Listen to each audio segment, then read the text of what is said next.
Alors, l'exercice aujourd'hui, c'est d'étudier si f et g, deux applications, si elles sont surjectives ou injectives.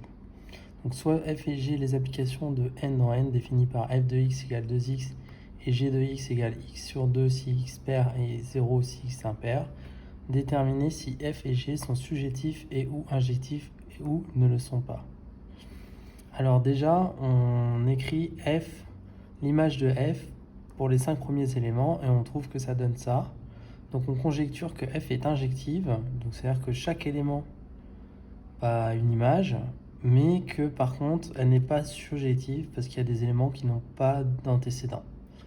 Donc là on fait la preuve, donc f de x égale f de y si et seulement si 2x égale 2y si et seulement si x égale y. On en déduit que f est injective.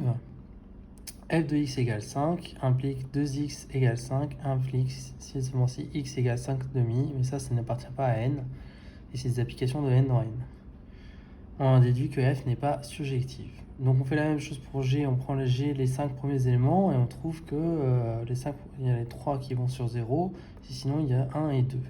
Donc on conjecture que g est surjectif, c'est-à-dire que si on va suffisamment loin dans l'image, on va voir tous les éléments de n, il va y avoir un antécédent, mais par contre elle n'est pas injective, c'est-à-dire qu'il y a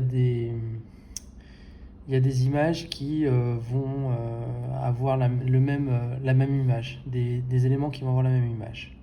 Donc G1 égale G3 égale 0, donc la preuve n'implique pas 1 égale 3 car 1 est différent de moins 3, donc G n'est pas injective. On prend un élément H, G de 2y, G égale 2y égale y, donc G est bien surjectif, c'est-à-dire pour tout y, on a 2y qui est un antécédent de y par G. Donc voilà, on a montré la surjectivité ou l'injectivité selon les cas pour les fonctions f et g.